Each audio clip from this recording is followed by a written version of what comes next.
I'm here. Hello, how are you today? I hope everybody's doing fantastic. I am super duper excited to be here with you today because tomorrow I'm going to California and I'm really excited about it. We're doing a W3 event, which is a Whitney's Weekend Workshop in Pasadena at the Hilton Pasadena.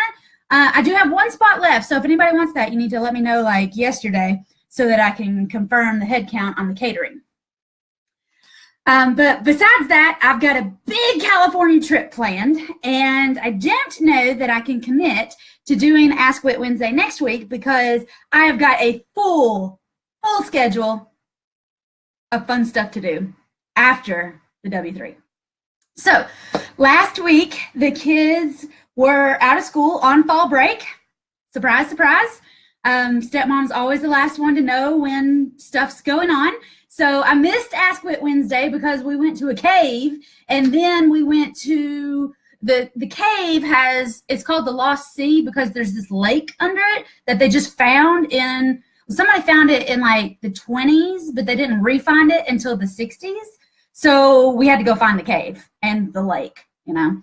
And then we went and played laser tag, and we did the ropes course up in the sky, and we played bowling, and we did the arcades, and we just generally played last Wednesday. So I'm back today and working, but next Wednesday I will be on a full California tour. So if you have a suggestion of where I need to eat in LA, Santa Barbara, San Simon, Half Moon Bay, San Francisco, or Napa, if it's still there.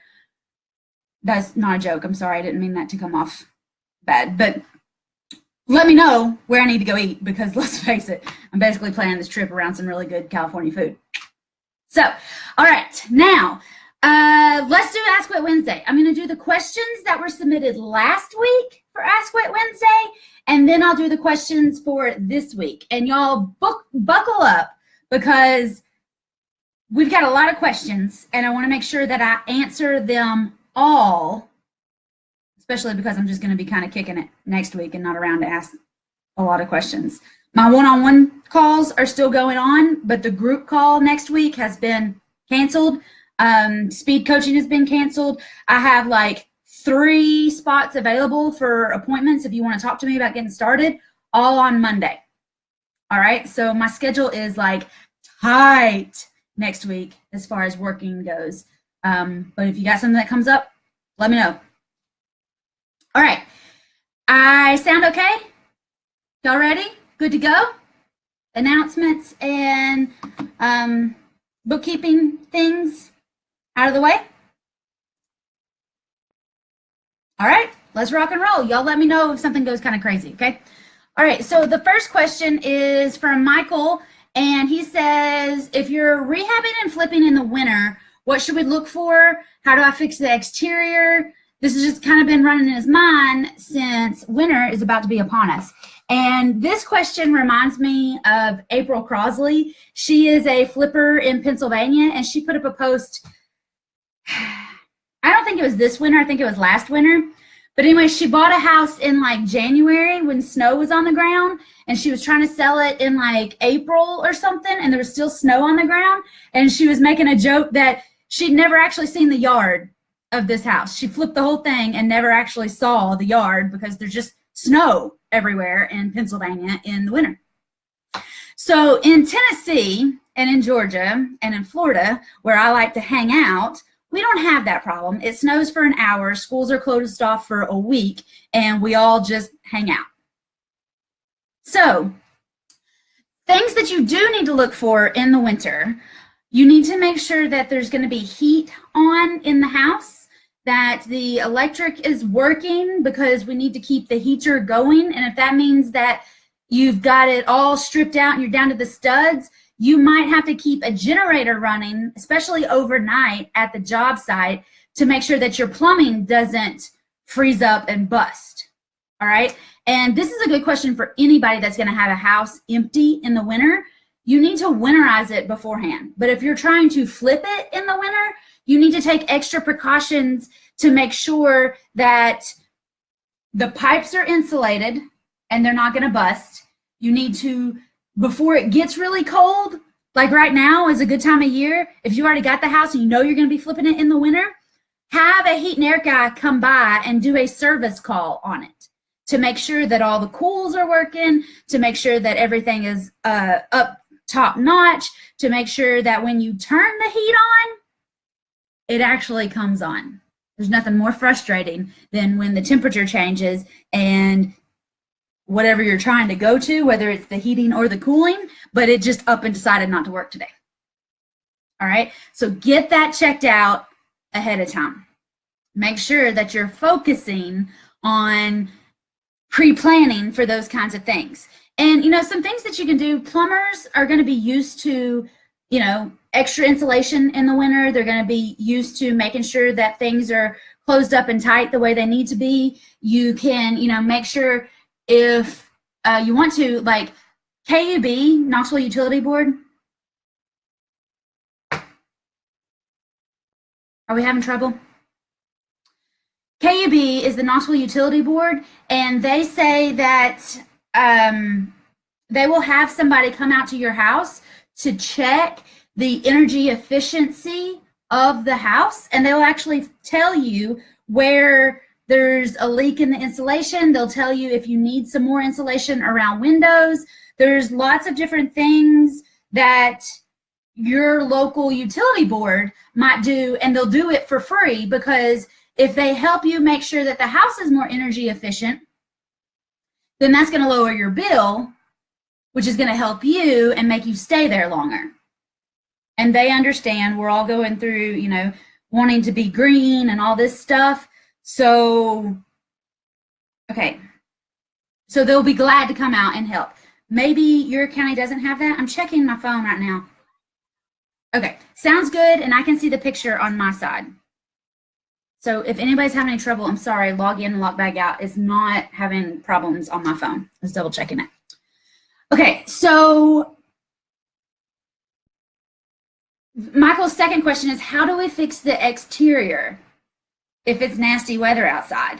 And when you start talking to general contractors, when you start talking to handy guys, when you start talking to the siding contractors, when you talk to the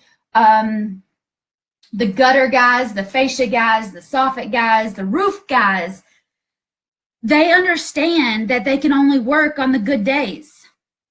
And they bust their tails to get as much done on the good days as they can.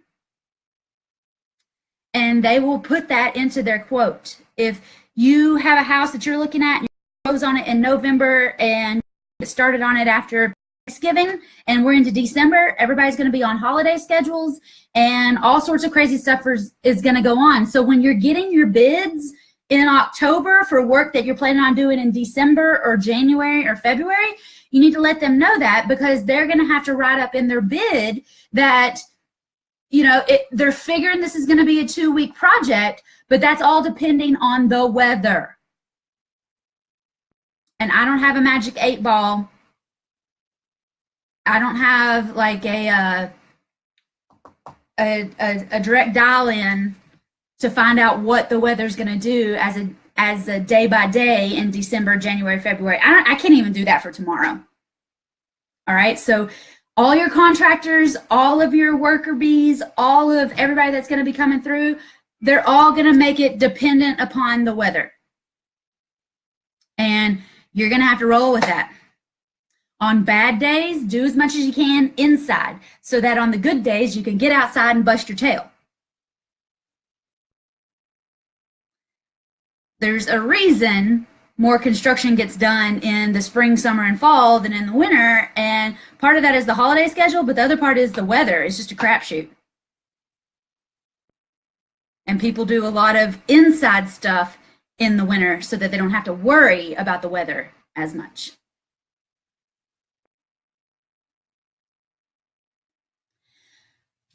Okay, Gabriella asks, how do I make money in real estate without using my own money? And I love this question. Okay, so how do I buy houses without money? How do I make money in real estate without having any money? What is it that you're saying, Whitney? It sounds Greek. It sounds like a scam. It sounds like crap. It's not. And I promise it's not. Okay? It's totally real. It's totally doable. I put a $10 check down on a house, and every single one of you has $10 in your pocket. That's lunch. Okay? Put $10 down on a house, And in 8 weeks, I collected $15,000. Honest to goodness, as sure as I'm standing here, I did not flip it. I did not paint it. I did not landscape it. I only went over there like twice. I went over once to hang the sign and take the pictures. I went on another time to show my tenant buyers around. I literally did nothing. Okay? When I say I did nothing, I mean I did nothing to improve the property to make that $15,000.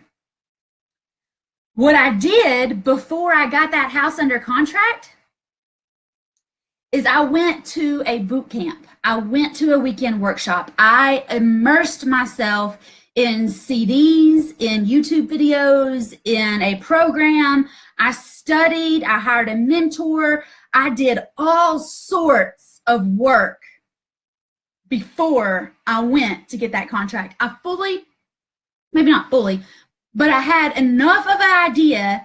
I had enough conviction that I was going to get it done. I had enough in my head that I knew I could do this. All I had to do was go out there and find a seller.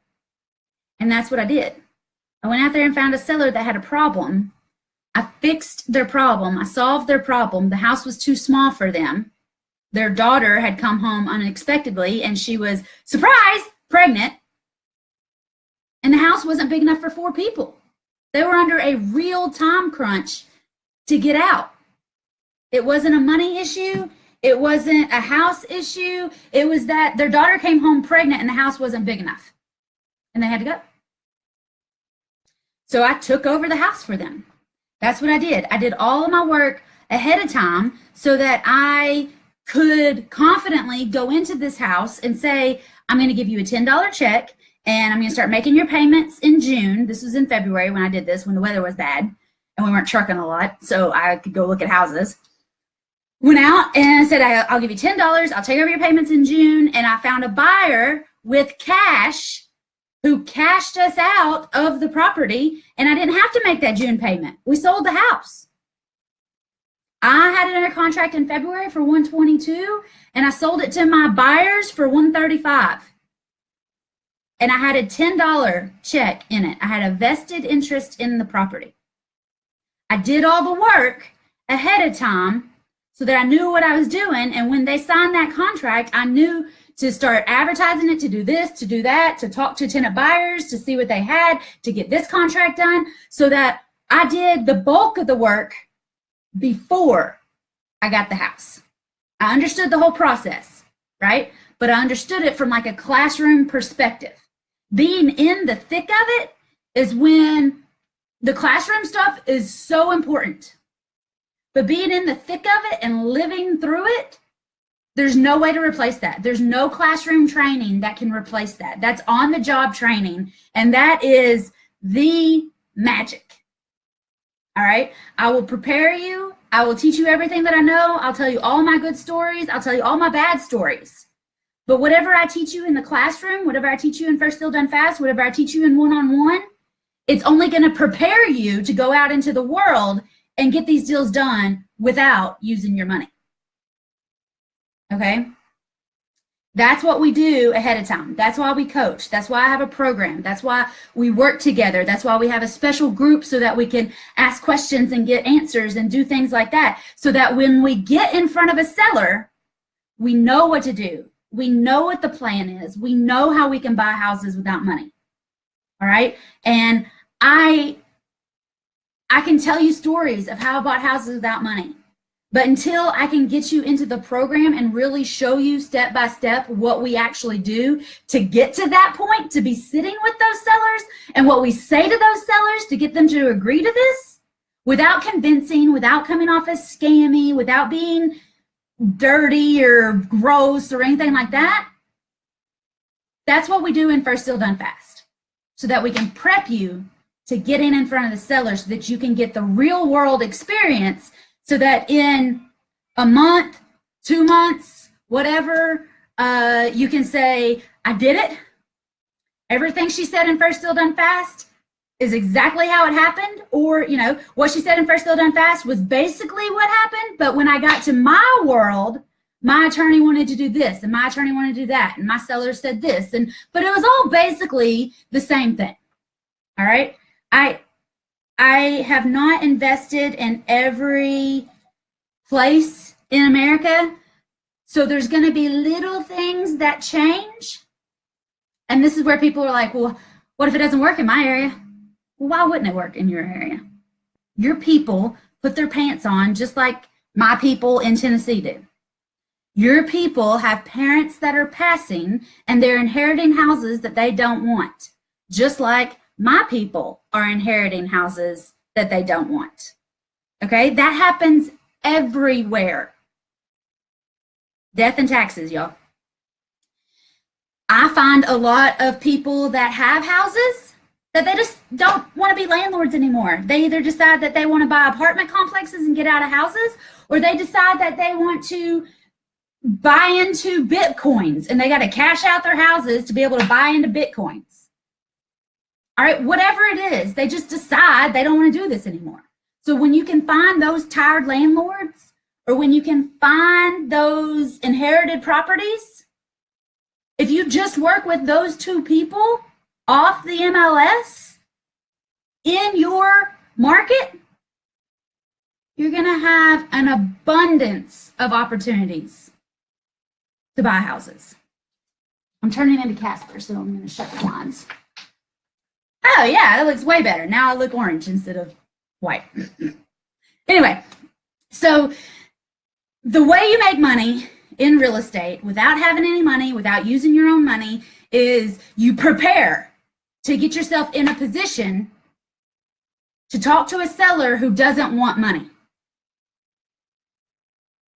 I promise you right now, if you go out to the internet or if you go out to your life, into your world, and you start saying, hey y'all, I want to buy houses with no money, who wants to work with me?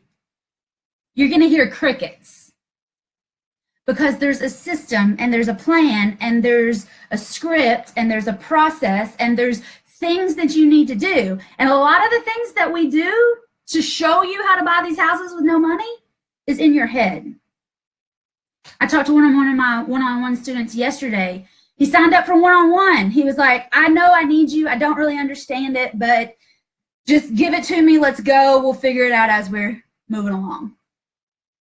And then we got on the call and he was really quiet. He was really reserved. And I was like, dude, what is going on? And he was like, I still don't get it. Who's going to do this? And so we talked and we talked and we talked. And in about 10 minutes, he told me he had a tenant give him $8,000 and prepay for a year of rent. And I was like, dude, she would have given you that same $8,000 to be buying that house. She might have given you $8,000 plus a year's rent in advance if you would have given her the option to be buying that house. And he was like, oh my gosh. I was like, yeah.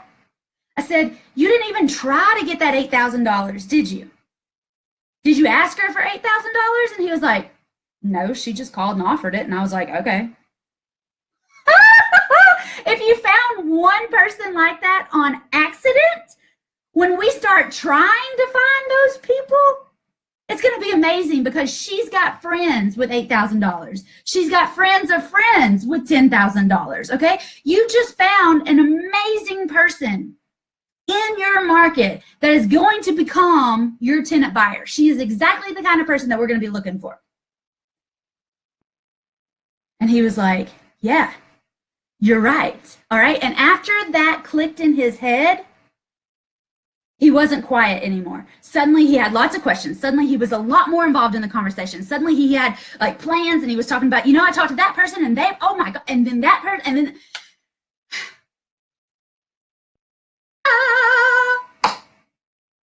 He got it. Okay. It clicked. It didn't all click, but it was the first domino down. So that when we line the rest of them up, and he can see it in process, because this is a guy that's been invested in houses and real estate, and he's been doing it the old, slow, boring way, and he wants to do it my way. But he doesn't know anybody besides me that's done it this way. But it clicked. He had that first, okay, this is going to work. And every week when we talk on our one-on-one, he's going to knock down another domino and another domino and another domino until he gets all the way to closing, because I'm going to carry him and push him and drag him all the way through this process, so that at the end of it, he's going to say, I had no idea what we were doing, but damn, it worked. I completely understand it now. I also helped him find a honey hole so that he could actually find these people that were going to be more interested in doing a lease option with him. And I'm excited. I'm excited for him. So that's how you make money in real estate without money. You jump in, you say, it's going to work. I'm going to figure it out. That's what I did. I said, it's going to work. If it's working for them, it's going to work for me. And that's what this one-on-one student said. He said, well, if it's working for you, it's got to work for me. Okay.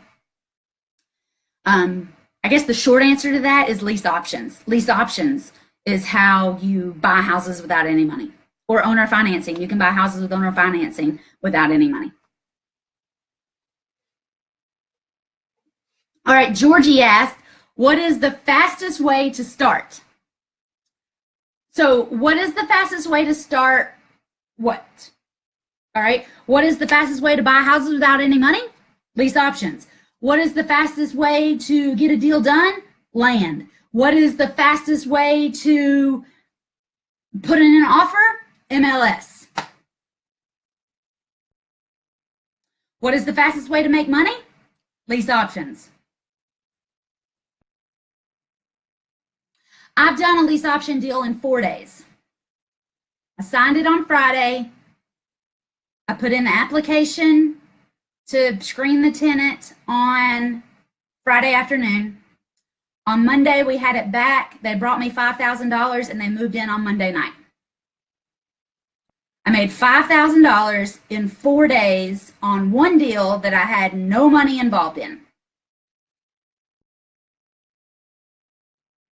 Wholesalers will tell you that they got a contract signed at 9, they had it fully funded at noon, and they closed on Monday and made $15,000. I don't do wholesaling. I don't like it because I like to keep control of the property, because I like monthly income on top of big lumps of cash. So how do I get started? How do you get started with me?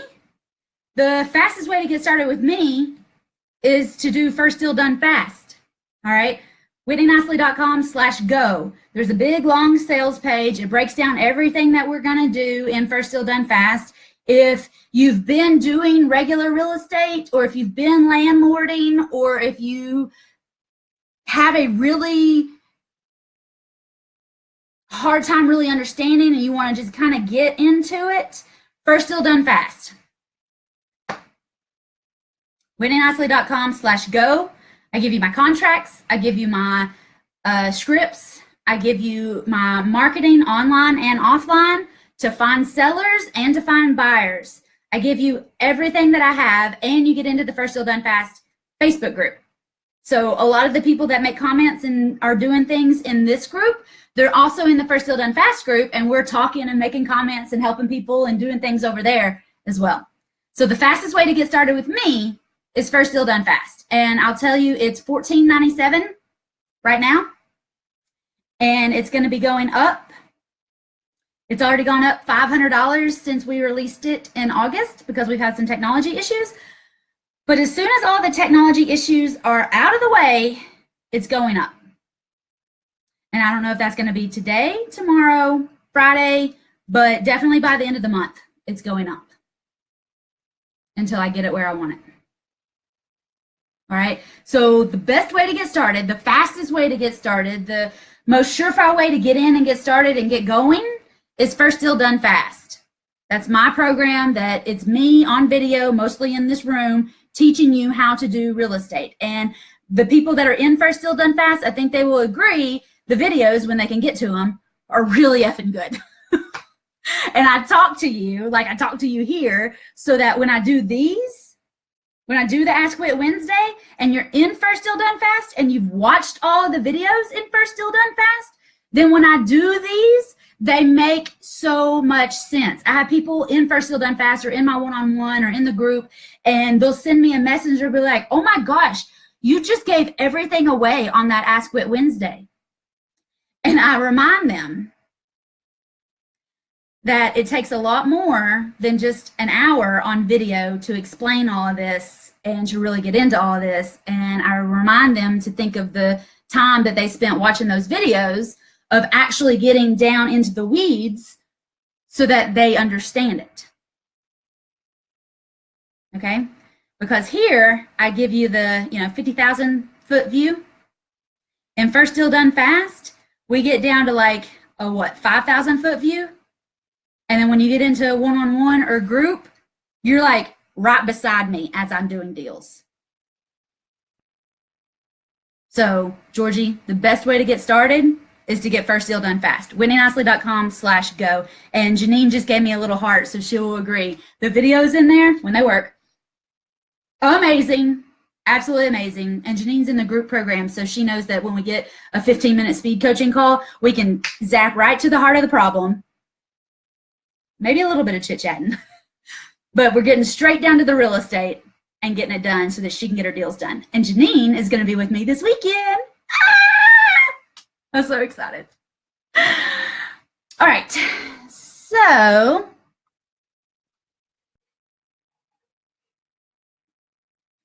George says, I would like to know more about how sellers respond to lease option offers and the sandwich following that. I heard you speak to this strategy on a podcast. I'm also curious about the legal logistics of this deal structure, as it has many moving parts to account for. Thanks. Okay, so I promise, I absolutely promise, if you go out right now today, completely untrained, completely fresh, completely new, and you start calling up FSBOs, for sale by owners, and you say, hey, I'd like to buy your house with a lease option, and I'd like to take it over and not make any payments for 90 days and not give you any money, but you got to go.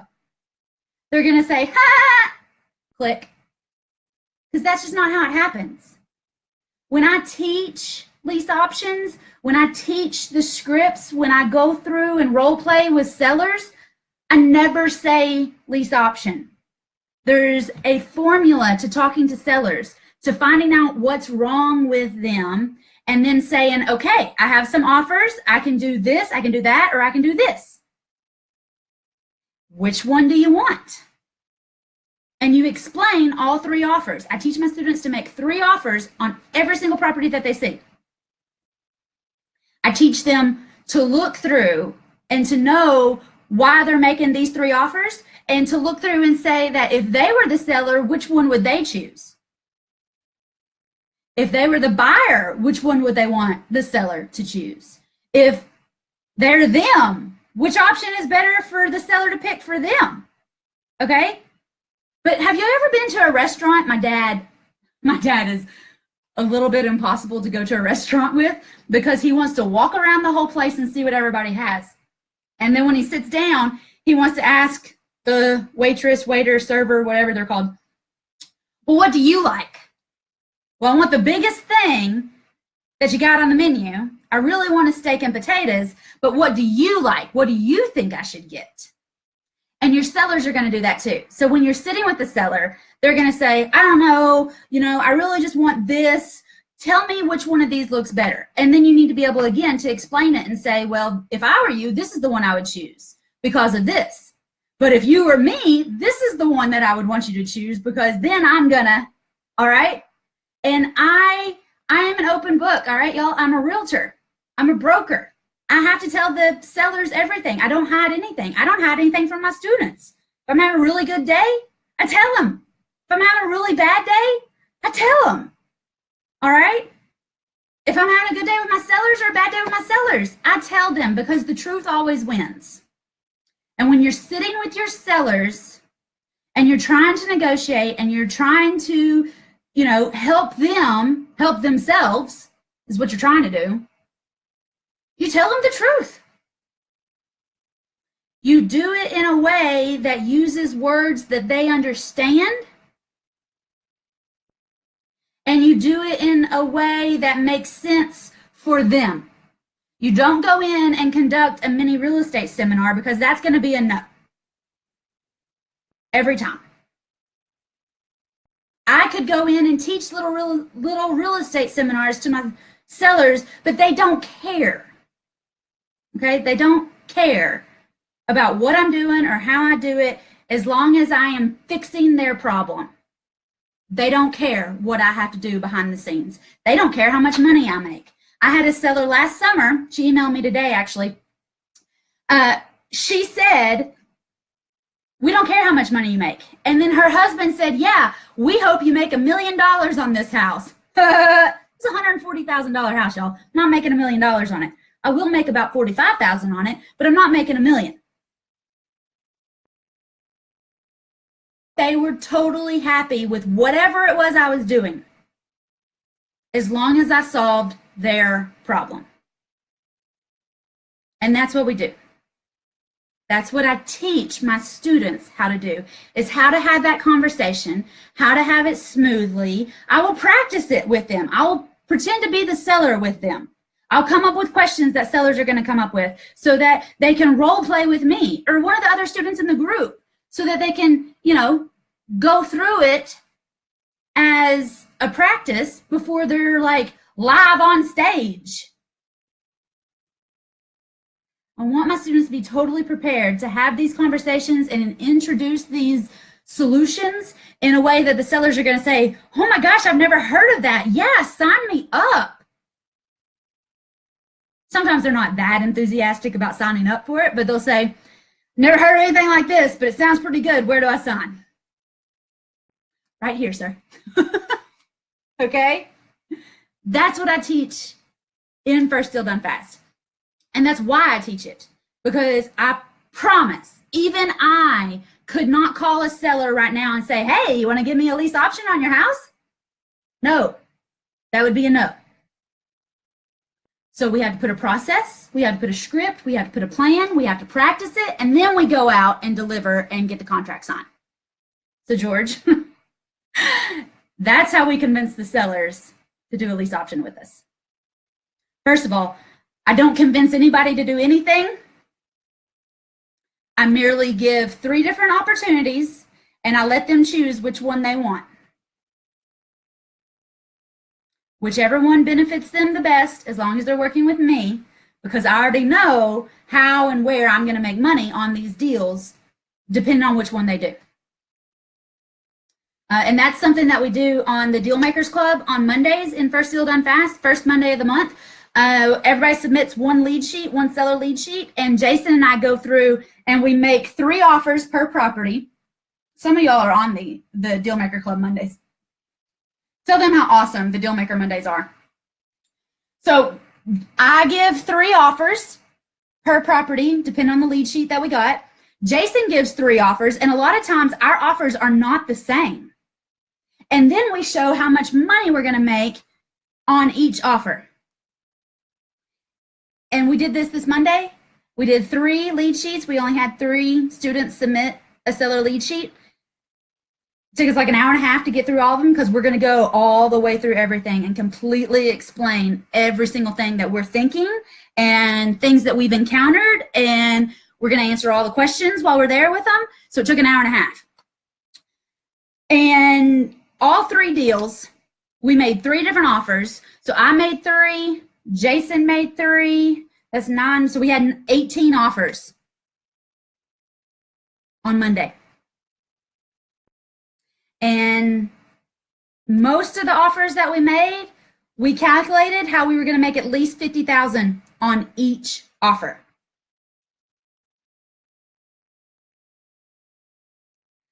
That was because the seller lead sheets that came in this week were amazing. Amazing. It's also because we did the Deal Makers Club in September, and everybody got to learn through that video, and so they submitted really good lead sheets. I don't know. Maybe in November we'll make 5 or 10,000 on each offer. Maybe we'll make 100,000. I don't know. I don't know what you're going to send me for the Deal Maker Monday. Okay, and George, you also asked about the legal logistics of the deal structure. And I say 1,000,000 times until I am blue in the face or red in the face, get an attorney. I'm not sure. I'm not an attorney. Let me check with your attorney on that. Okay? I will explain and I will help you set it up and I will help you get it out there and I will help, guide you through what the attorney process is going to look like. And I will help you find an attorney in your area. Okay? Deb and I were talking yesterday on our one-on-one call and she was really struggling finding an attorney. So I helped her go around her town. I helped her go around her town that I've never been to. And I helped her find 5 attorneys to call today to see if they would be interested in doing this. I also pointed her to the 2 videos we have in the course on what you need to ask an attorney to make sure that they're going to be good for you and how you need to make sure that they respond to what you ask to make sure that this is going to be an ongoing relationship instead of just a one-hit wonder. All right, so the legal logistics, we're going to get a full-blown contract with our seller, okay? And we're going to file that with the county so that it clouds the title and they can't sell the house without us. That's the biggest legal thing, and the attorney can do all of that.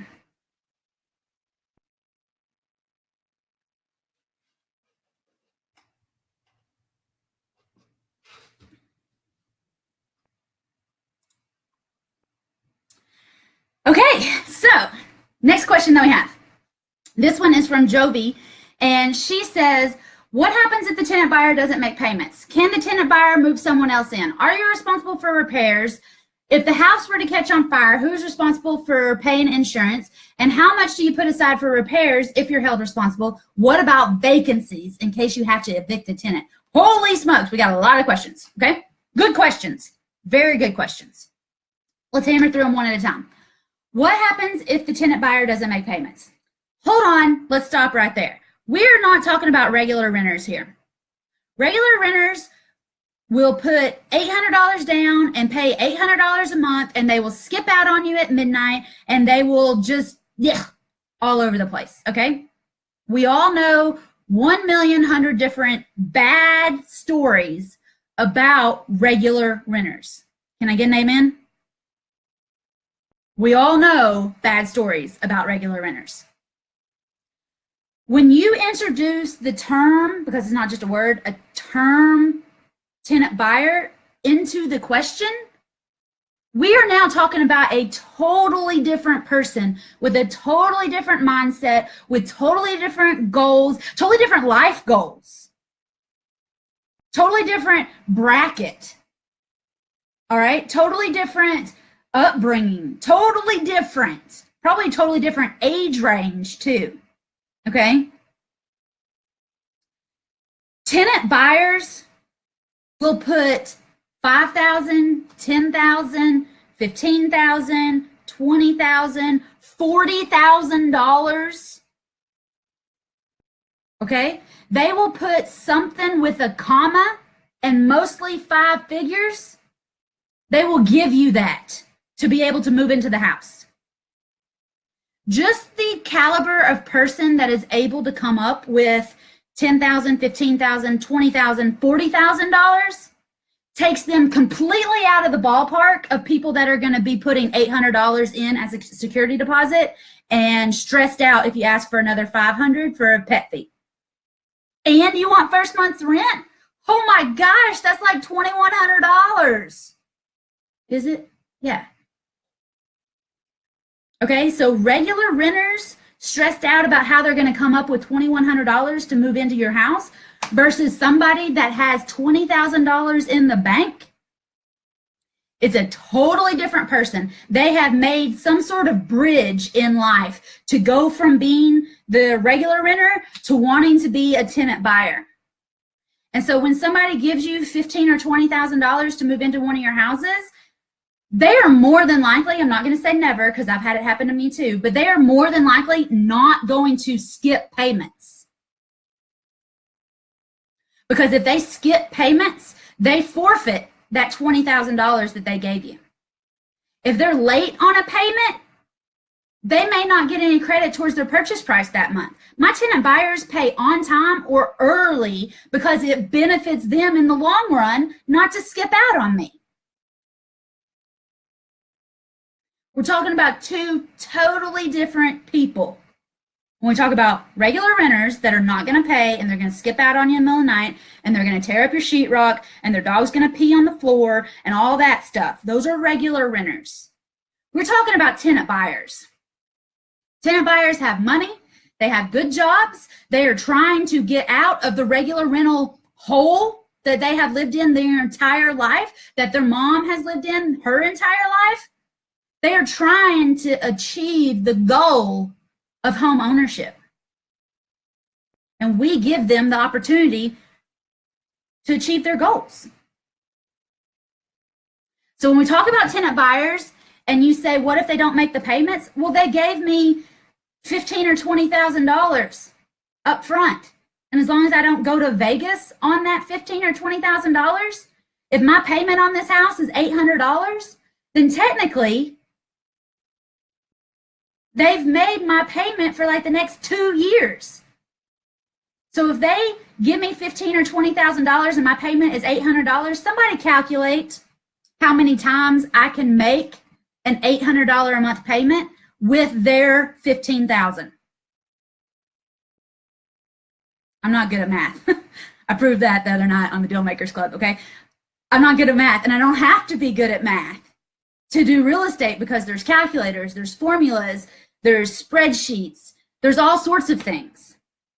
But if my tenant buyers skip out and don't make their payment and I have to evict them, which involves sending an email to my attorney, hey, Evan, 2225 Center Circle moved out. We need to evict them. And he says, okay, that'll be $175. Okay. You still got their money? Yeah. We'll use it to make the payment until you get another tenant buyer in. Okay. 18, almost 19 times. I can almost go 19 months. Thank you, Al. I can almost go 19 months. Almost a year and a half. Actually, 18 months is a year and a half. I could go a year and a half if they gave me $15,000 to move in and my payment is $800 a month. I could go a year and a half before I ever had to come out of pocket to make these payments.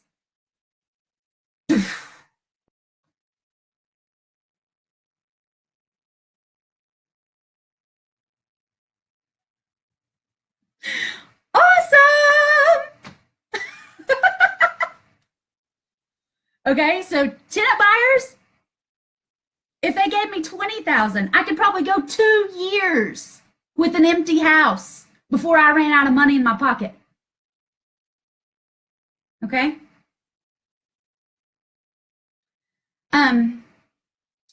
Can they move someone else in? Technically, they can't. Physically, I don't know. I try not to go see my houses. I try not to talk to my tenant buyers ever again after they move into my house.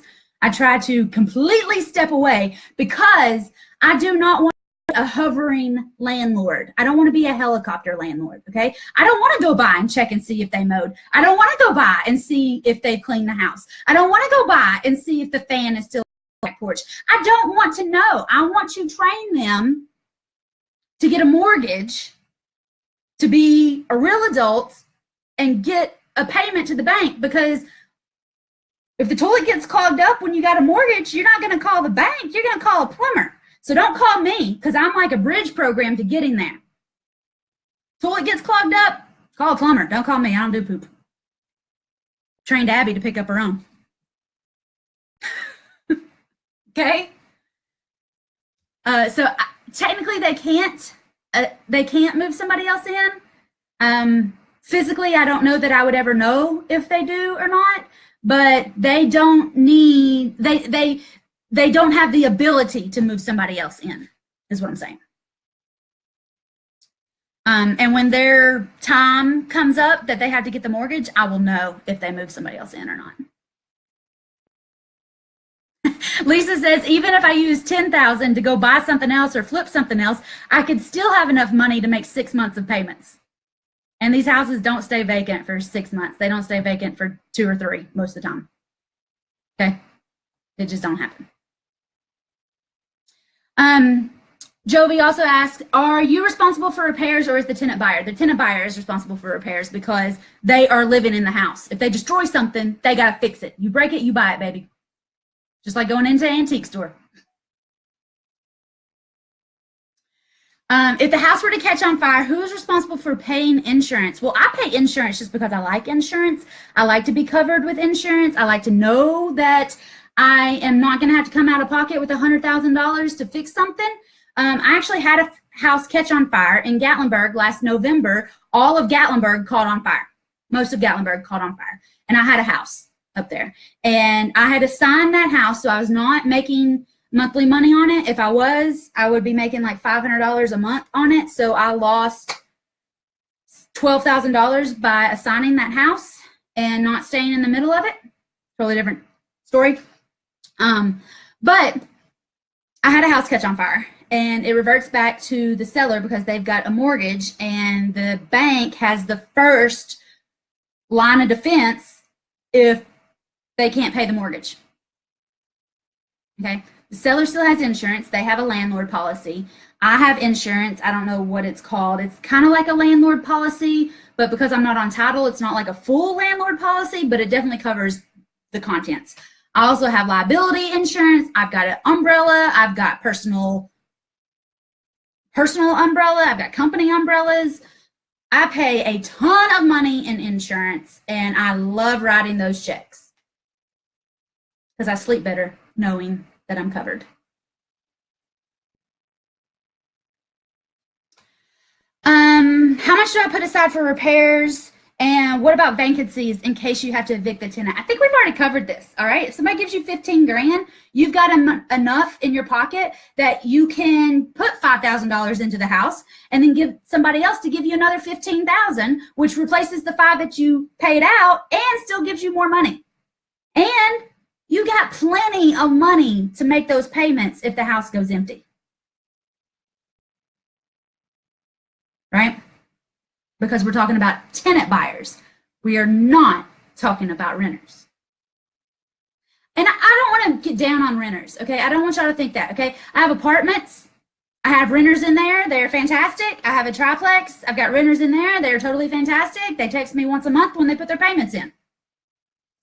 I have 2 houses that I bought with a lease option, but I did a regular rental back out on them because I want to be able to do a 1031 exchange.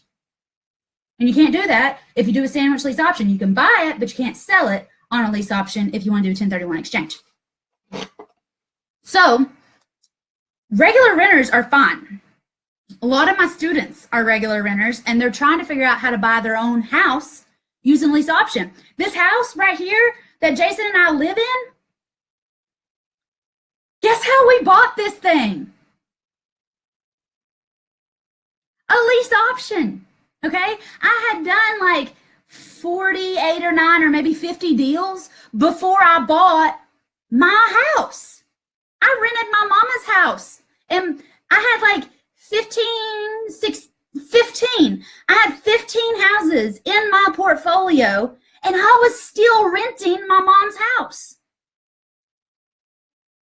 So there's nothing wrong with being a renter.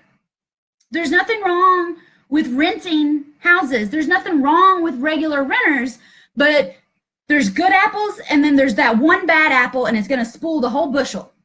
You know what I mean? So when I say regular renters, and I say it kind of like make you want to choke them, I'm talking about the bad guys. I'm talking about the ones that are going to let their dogs pee on the carpet. I'm talking about the ones that are going to skip out on you at night. I'm talking about the ones that are going to, you know, grow pot under the crawl space. I'm talking about the bad apples. Okay, renters are fine. Regular renters are fine. A lot of times people are a regular renter when they're 40 or 50 years old because life happened. but they would like to get back into that tenant buyer role, to get back into that homeowner role, to get out of being a regular renter. People my age, millennials, some of us will always be regular renters because we don't want the responsibility of unclogging the toilet. We don't want the responsibility of finding out how much it's going to be to replace the roof. We don't want the responsibility of mowing the yard. Okay? So I'm not down on regular renters. I'm down on the bad regular renters. I'm down on the ones that are going to end up taking you to eviction court. All right? So I don't want you to get the wrong idea. Did I just say idea? I don't want you to get, I'm from East Tennessee in case you haven't noticed. I don't want you to get the wrong idea, I'm going to blush too, about being a regular renter. There's nothing wrong with that. There's some bad apples, and I just want to clarify the difference between the bad regular renters and tenant buyers. Okay, because there's a huge difference between the bad ones, the good ones, and the tenant buyers. Okay, I hope I got my foot out of my mouth on that one. Sorry, y'all. Okay, let me get a drink real quick and we'll go on to the next question.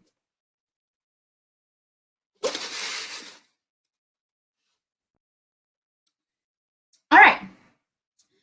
Sherry is our next question up, and Sherry says, when do you start making payments on lease options? 30, 60, or 90 days? Do you tell the seller you'll start making payments as soon as you have a tenant buyer? And on vacation rentals, who pays in the off season? So that's two different sets of questions. So let's take them, the first two and then the third one. Okay, so when do you start making payments on lease options? I tell my seller that it's going to be 90 days before I make the first payment. So today is October 11th. October's payment's done. Mr. Seller, you're going to be responsible for November, December, and January. I will make February's payment.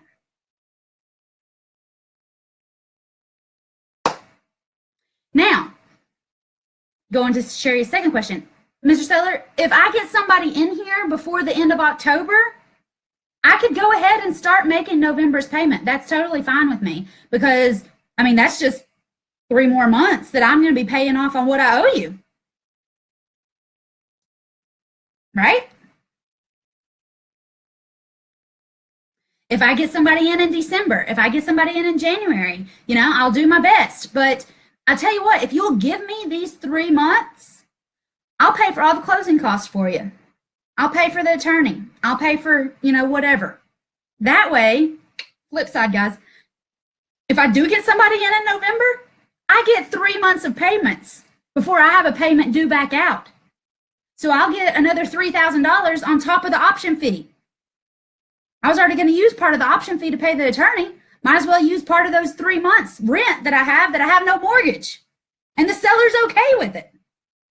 I've had sellers give me 6 months before I had to make a payment.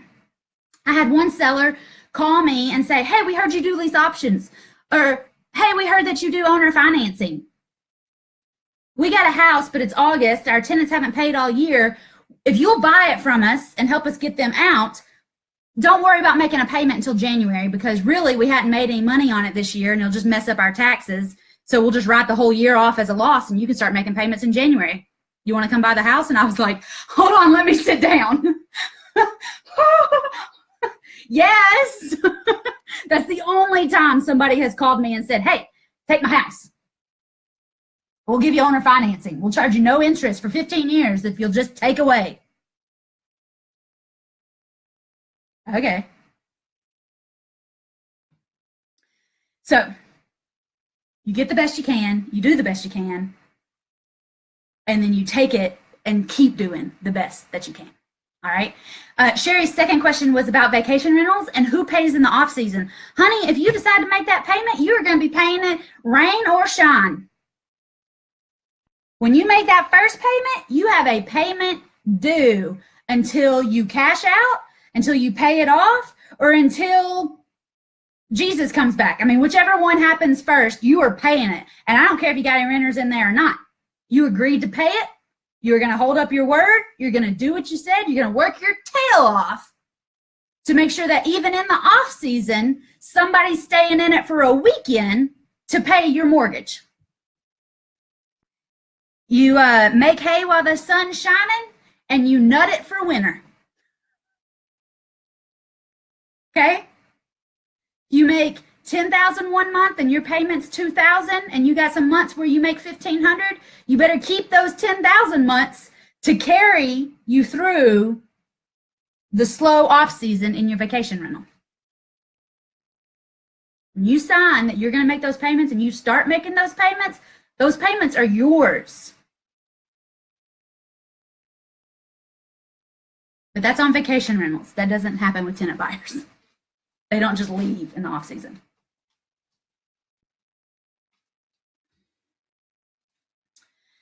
Okay, Jay says, I think it's Jay. She says, I live in Houston, and since the flood from Harvey, properties have been going like crazy, and it's definitely a seller's market. Can I get started here, or do I need to look somewhere else?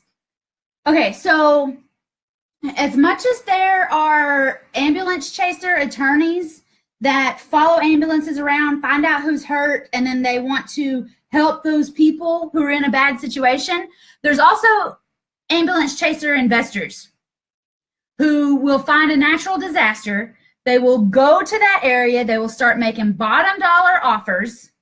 They will get the property tied up. And then after the insurance and whatever has cleared and the mortgages have been paid off and whatever, then they can get the house. If you find a bunch of houses that are free and clear and people are willing to just take $5,000 for it right now, if you can cash them out, then that's fine. But if you're from Houston, you live in Houston, you love Houston, you're going to be in Houston in the next 5 years, you're going to die in Houston, then absolutely get started in Houston. But I am not going to tell anybody who does not live in Houston to go flocking to Houston while they're in the middle of a situation.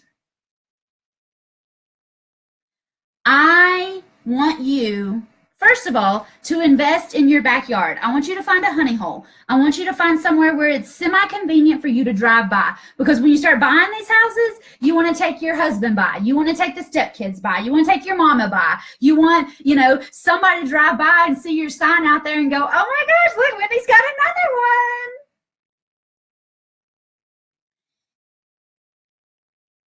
And when you invest out of your honey hole where you don't know anybody, you can do it and you can make a ton of money. But there's a little bit of that kid inside of you that also misses a little bit of that. Okay? So absolutely invest wherever you want to invest wherever you feel led to invest. I like to invest in my backyard. I've got like one 4-lane highway, and for about 25 miles, I've got some little houses, I've got some apartments, I've got some more houses, I got some more houses, I got another apartment, all right? But it's all on one 4-lane, so that if anybody's traveling that 4-lane just about at any time, they're gonna see some of my houses, they're gonna see some of my signs, they're gonna see some of my stuff, and that's what we call a honey hole. A honey hole is an area where you go and you are invested. It's convenient for you to get there, and you go, you find these properties, and you become a big fish in a small pond. And Houston is huge. It's a huge town, okay? But there's probably a little area right there, and your whole little world revolves around there. Or maybe the area is here, and your whole little world revolves around there. Or maybe this is Houston, and your area is right here. You consider yourself from Houston because I wouldn't know the difference, but Houston people would know that that is not actually Houston. Okay?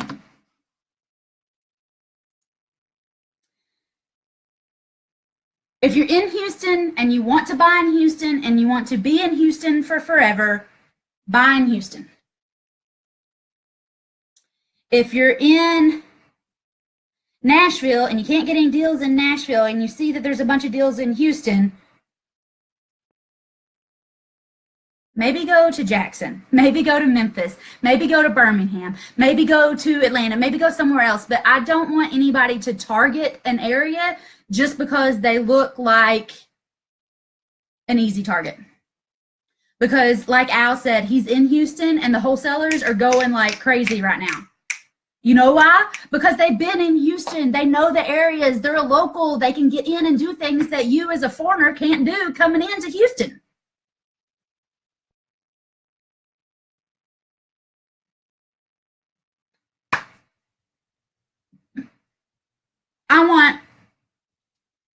I don't want a beach house, but I want a place in Florida on the water. But I didn't go to Florida after Irma and be like, ooh, what can I get? No. I'll find a place when I'm ready to go get a place in Florida. Okay? Don't go just because they're in a bad situation. That's bad karma, guys. All right, and a follow-up, how do you manage properties you don't live close to? So my tenant buyers, I set them up so that they get all the repairs, they're doing all the maintenance. All they do is put money in my account between the 1st and the 5th of the month. On the 14th, they're out of their grace period to pay the late fee. So on the 14th, my accountant sends me a summary of who paid and who didn't, and I send a text and they go make the payment. So there's really not anything to do to need to be close except to have that little bit of a, you want to go for a Sunday drive and see all my houses? There's nothing to do that you need to be close by for. If you have apartments, I have 19 apartments. I've got 11, 5, and 3. I self-manage my 3, okay? I had to text my handyman this morning to tell him to go fix 2 toilets. It took me like 15 minutes. He went and fixed them. He'll send me a bill. I'll write him a check. Even if I'm close, I don't have to go by and do anything. I'm not fixing anybody's toilet. Come on, look at me. If I look like I'm going to fix somebody's toilet, I don't know how to fix my own. I call my dad or my husband. I'm not fixing any toilets. So you don't need to be close. My property manager, Julie, I don't know if she's on right now or not, but if my 11 or my 5 needed anything, she would handle it. I'm going to get a summary from her at the end of the month that says, this had to be done, this had to be done, this had to be done. Here's your cut. Thanks. Okay, so you don't need to be close to manage these properties because there's not a lot of managing to go on. I'm not a helicopter landlord. Okay, I had James Crawford is in LA, and he was telling me that his landlord drives by like twice a week, and he'll like just come and like peek in the windows, or he'll come and like look around, or he'll call and be like, hey, you haven't pulled your trash can in yet. I am not doing that. Okay, I am a lazy landlord. It's not that I'm lazy, it's that I don't hover. Okay, I don't. I send you off to go be an adult. Let me know if there's a big problem. If your toilet's running, let me know. But I'm not coming by to check on stuff. I got other things to do, like get my nails done or something. Okay?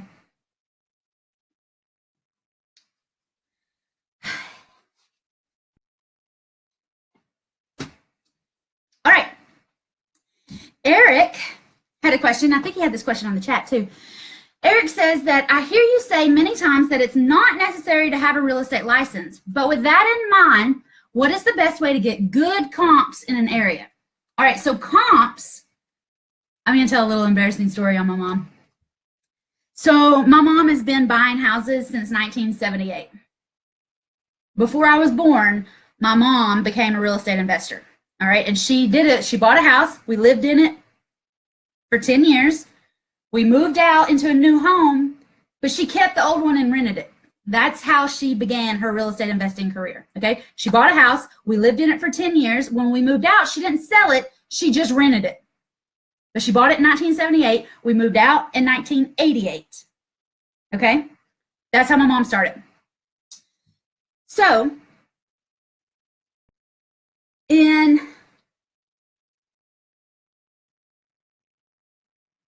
like 2009, I was still living at mom's house.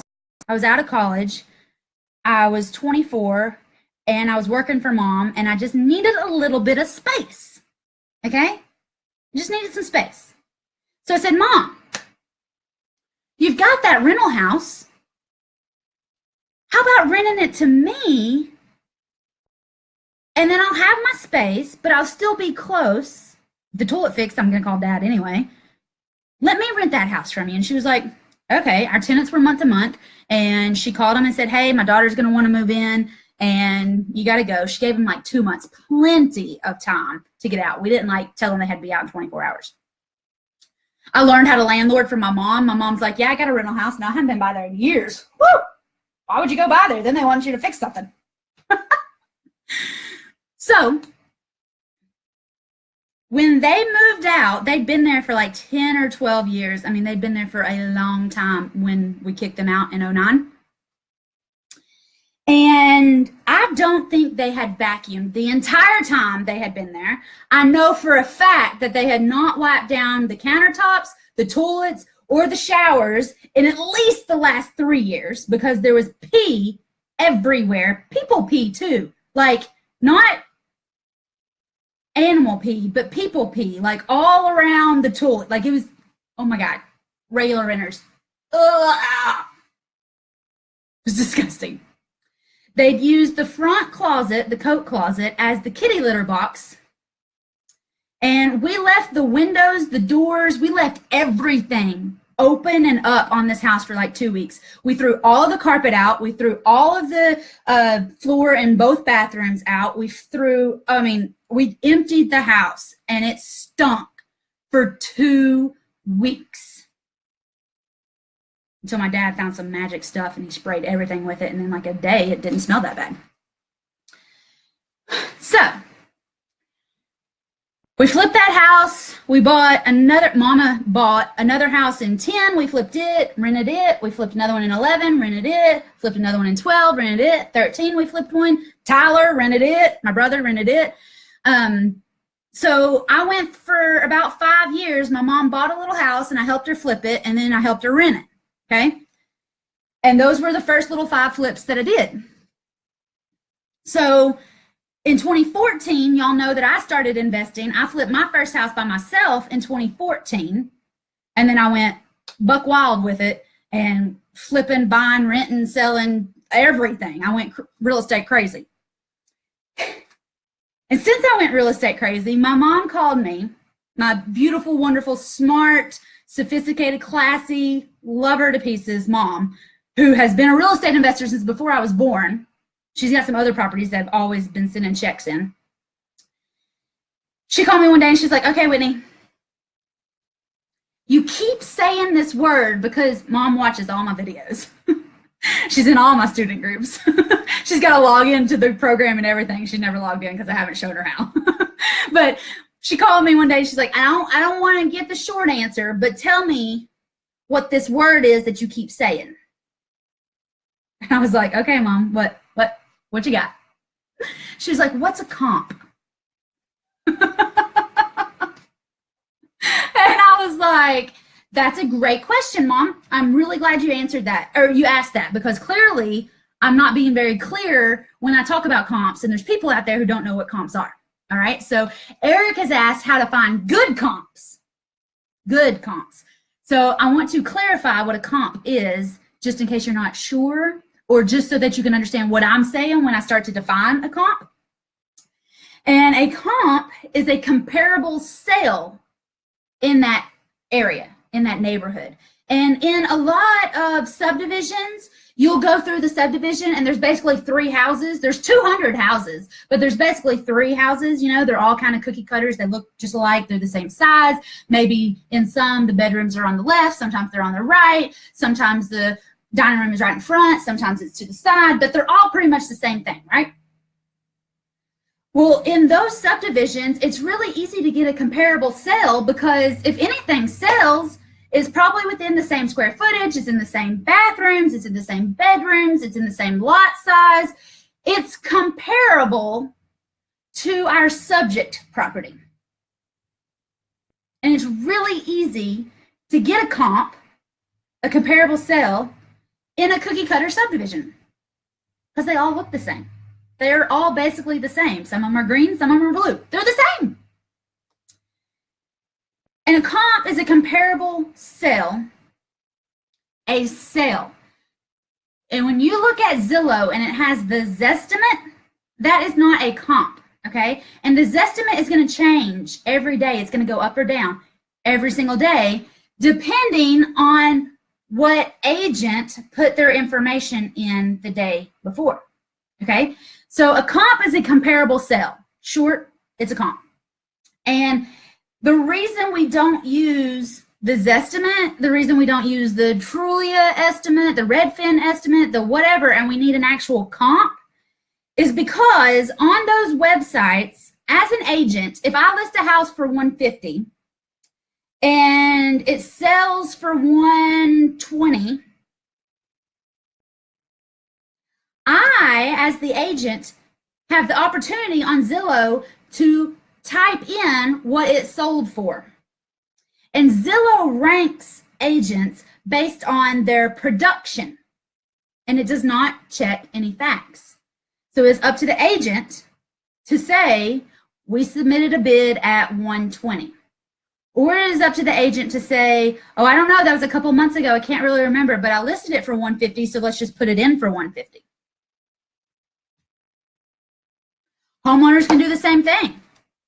They can say, if you find a for sale by owner, a FSBO on Zillow, and they sell their house, they could say that they got $120,000 for it, when in fact they got $89,000, or they got $110,000, or they got whatever, okay? But we don't take the Zestimate as fact because it's the opinion combined across a area on Zillow, or on Trulia, or on wherever. We have to get what has sold, and we have to get it for its sale price, and we have to put that into a formula and come up with kind of like an average of what houses in this area are selling for if they're the same, comparable to our subject property, okay? So if we're looking at a 3-bedroom, 2-bath, and there's 18 3-bedroom, 2-baths, and they've all sold between $110,000, $115,000, $120,000, we can say our house is worth $115,000 for sure. It might be worth $5,000 more, it might be worth $5,000 less, but it's going to be within $5,000 of $115,000. If we have a 4-bedroom, 1-bath, and it's the only 4-bedroom, 1-bath, and everything is selling as 3-2s for $110,000, $115,000, and $120,000, then we're going to have to look at that and say, I can't find any comparables in this area, but if I went outside this area, I could find one. It was a 4-2, and it sold for $125,000. So I'm still going to say your house is about worth $115,000-ish, because this other one has another bathroom. And in our market, in my personal opinion, I value 2 toilets in a house. Okay? But we can use Zillow to get an average, to get close, to get within the dartboard of where we need to be to make these offers. Okay, on Zillow, there's nearby homes, and then they actually say comparable homes, and you can click on it, and those are sold properties that should be pretty similar to our subject property. But just because Zillow says it sold for that price does not mean it actually sold for that price. So the best way to get comps, you can pay an agent to pull comps out of the MLS, out of the CRS, out of the actual dashboard that realtors use. You could pay them for that.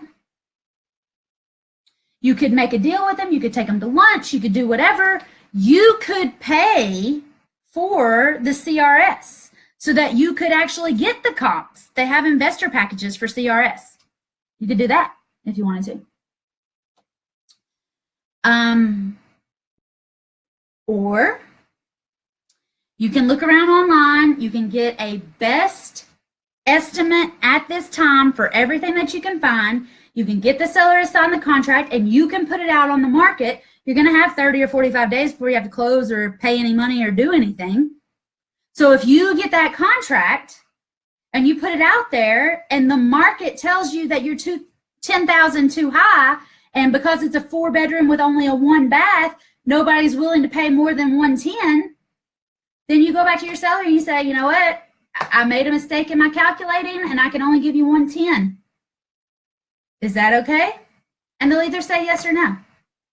More than likely, they're going to say yes, because we pre-screened our sellers to know that we're the only person offering to clear up their problem.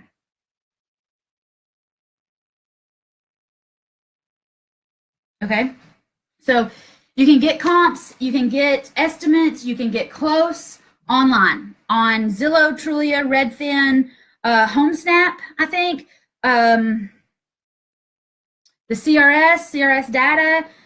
You can look on the GIS. There's lots of different places that you can go look to get some comps. Or you can call your friendly agent and say, hey, I need comps on this house. Will you email it to me? And I'll send you $20. I'll send you a gift card to Olive Garden. That's a really great way to get comps.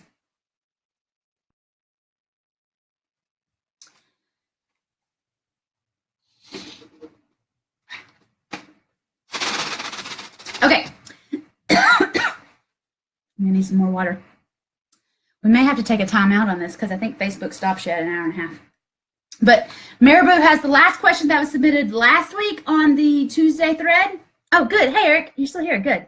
No problem. And Marabou says, where did you get the money for the rehabs when you were first starting out? Did you or do you use private money or hard money lenders? Did you just not take the houses that needed lots of work in the beginning, or would you lease option those houses out regardless and let the tenant buyers do the work?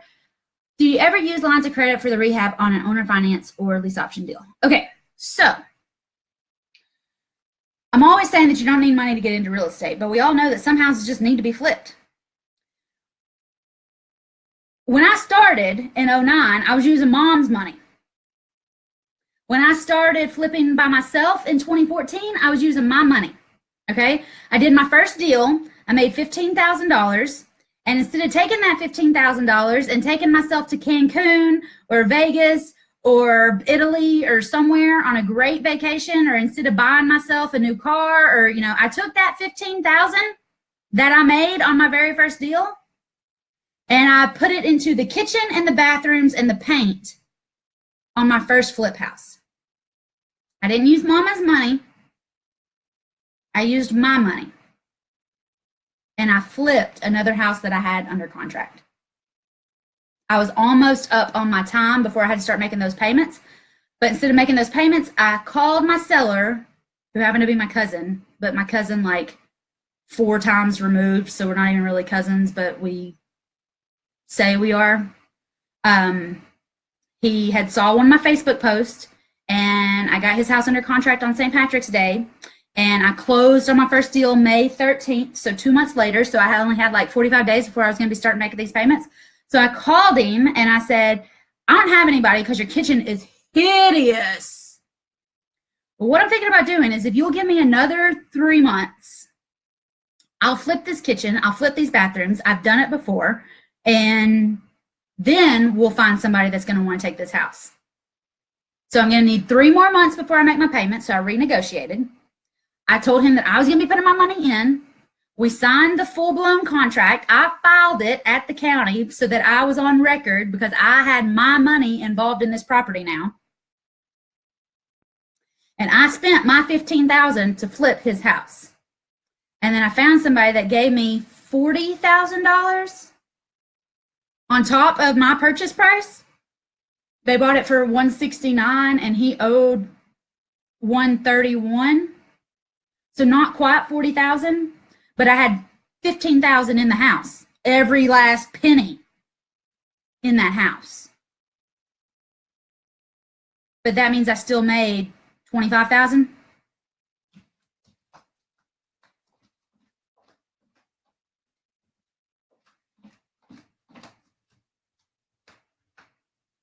This is the house that I'm talking about.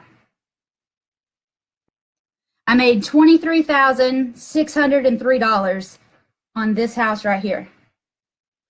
And there's the kitchen before and the kitchen after. Okay? 23,000 I made on the house. This was, I had the 15 spent.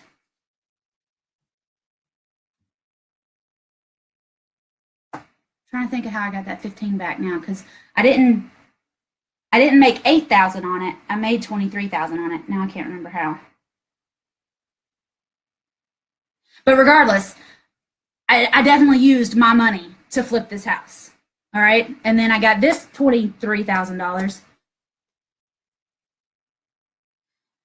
Maybe we changed the purchase. I can't remember now.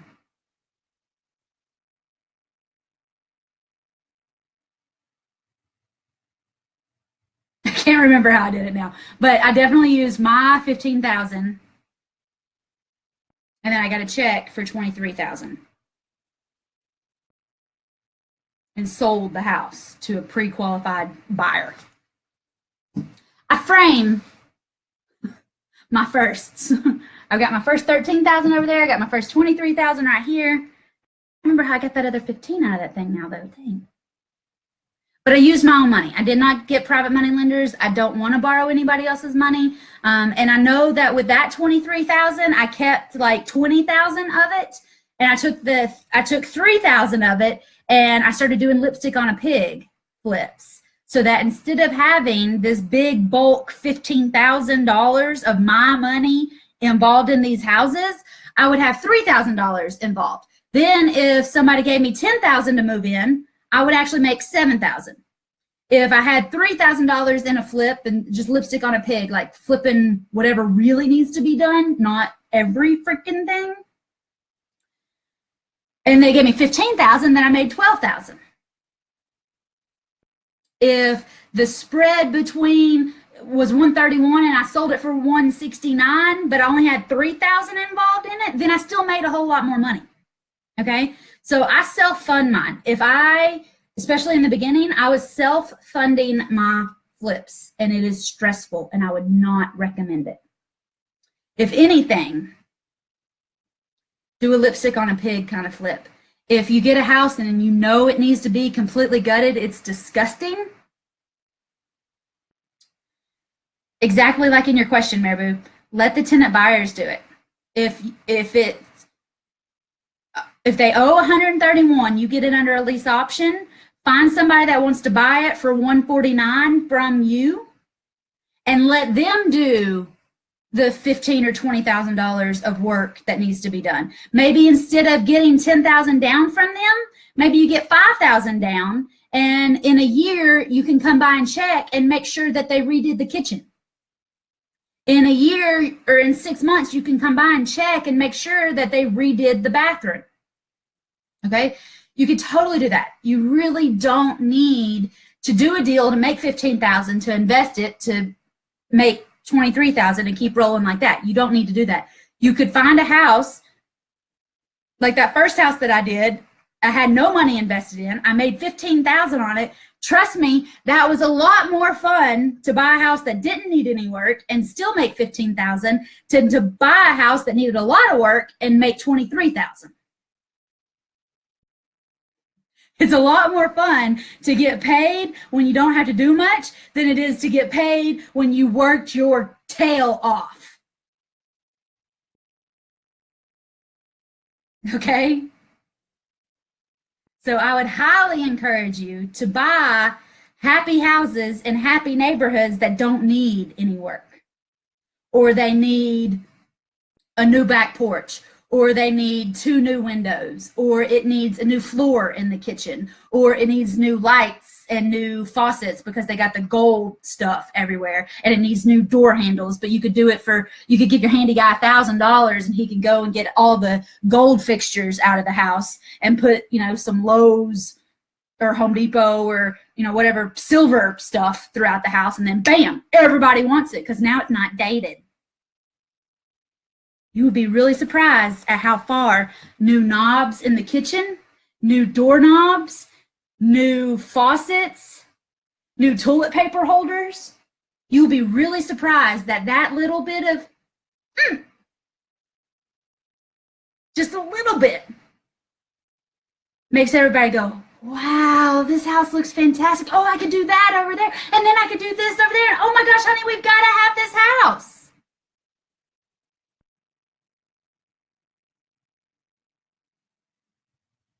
Yeah, you do. Okay. Try to get the houses that need just a little, I mean, just like an afternoon worth of work, not a month and a half. Okay.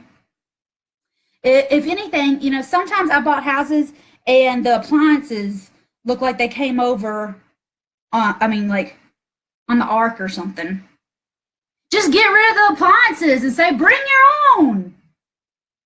And it makes everything look so much better because that ugly stuff is now out. Sometimes I'll buy houses and they're, you know, to my shoulder level, and I'm kind of short, but, you know, they're stacked up to stuff right here. And just send in a dumpster and 2 dudes over there for a day and cleaning it out. Suddenly people are like, yeah, I could really see what you're going to do here. I could really see that I can do this, and I got a buddy that'll do that. Those are good tenant buyers. Lots of tenant buyers are actually handy with their hands. They're already plumbers, they're electricians, they're handymen themselves, they're mechanics, but they all have friends that are plumbers and electricians and handymen and mechanics, and they all hang out, and on Saturdays they get into a project. They either work on somebody's truck, they work on somebody's, you know, van, they work on somebody's bathroom, they split a 6-pack and a beer and a 6-pack of beer and a pizza, and they leave their house and their wife and their kid and go over to somebody else's house and tinker around. Let them do it. Let them do it. It's going to benefit them. When they go to get that mortgage and they've got a brand new bathroom and a brand new kitchen, and of course they pulled all the permits and stuff. It looks better on the appraisal then. Because now they're not compared to the houses that haven't been flipped, that a wholesaler got a hold of and somebody bought for 50 cents on the dollar. Now that house is compared in the comparables to the flipped houses, to the ARV houses, to the after repaired value houses. All right? And that makes the house so much better. So much better. Thanks, Gigi. Thanks, Deb. I was talking about you earlier. Were you on here then? But anyway, you can use your money. Jason loves to talk about private money. I just don't want to borrow anybody's money. I don't want anybody else's money in on my deal. When I make that money, when I get that check, that's mine. I don't want to have to pay anybody points. I don't want to have to calculate interest. I don't want to have to do all this stuff. Take $3,000 and then get a tenant buyer in there that'll give you $10,000, so you got your 3 back, and let them continue fixing it. Remember, Lowe's and Home Depot were created, they live and die by the weekender, by the do-it-yourselfer, by the home owner. And every woman in America has watched those shows enough to know that she wants to do a little project, and she wants to see how handy her husband is, and she wants to do this, and she wants to do that, and she's got a brother that'll come do this, and blah, blah, blah, blah. They love to get into these houses and put their own touch on it. I flipped a house. Another time I flipped a house. We flipped it after we got back from our honeymoon, so it had to be December of 15 going into January of 16. We flipped it. It had pink walls when I got it, and I paint everything beige or gray. Hey, Suzette. And when I paint everything beige or gray, that's because people just aren't really attracted to pink, but when they walk in, like these walls are beige and white. They're plain. So that when a woman walks in, she goes, I'd paint that wall red. Good, do it. She walks in and she goes, I've always wanted a yellow kitchen. Good, paint it. She walks in and she goes, oh my gosh, all of my knickknacks are going to look so great on these counters. Do it, put them there. But when you walk in and the house is pink, she goes, oh my gosh, why are the walls the same color as Pepto-Bismol? I don't want this house. It needs way too much work. You've just lost your sale. Okay, so when I flip a house, it goes beige or gray immediately, and it stays that way because I want her to nest in that house and make it her own. Okay, and there's a whole section on flipping and general contracting, and I give you exactly the beige and the gray that I get. I give you the carpet that I get. I've even recorded some calls with my contractors so you can hear me talking to them. Okay. Because I don't want you to go into any of this blind. I had to figure it all out the hard way. Okay, it took me 5 years to flip my first house. Shouldn't take that long. It would take us 3, 4, 5 months to flip a house. That's why we could only do one a year. Took forever. It was a really long way to get rich. Okay? That's how I went broke trying to get rich. And I was buying those other houses and doing the land and all that other stuff. But anyway, I give you, in First Still Done Fast, there's a bonus section on flipping and what you need to do and how you need to get bids and how you're going to find good contractors, because Lord knows a good man's hard to find, right, ladies? And a good man that's going to show up and be sober and skilled, you need some help finding those fellas. All right, and I am lucky enough that I've found some. I've been through some yahoos though. So I tell you how I do that. I tell you how I organize it, how I stay on top of it. All of that stuff is in there in First Still Done Fast. But I would really encourage you not to put a whole lot of money into these properties until you're ready. Do a lipstick on a pig in the kitchen, doing the countertops, then do another lipstick on a pig in a kitchen doing the floors, then do another one on another house in the kitchen doing the appliances, then do another one lipstick on a pig in a bathroom redoing the tile, then do another, like do a whole bunch of little lipstick on a pigs doing 1,000, 3,000, you know, whatever, before you take on a $50,000 flip project. If you've already done 5 or 15 little guys and your own house included, okay, maybe you are ready for a $10,000 flip, but don't go from watching the shows to going through my program straight into a $50,000 flip, because that just sounds like a disaster. Okay? And I don't want you calling me like, oh my gosh, why didn't I just do a lipstick on a pig? I don't know, because I told you to do the lipstick on a pig, but you thought you had it, so let's see you do it, baby.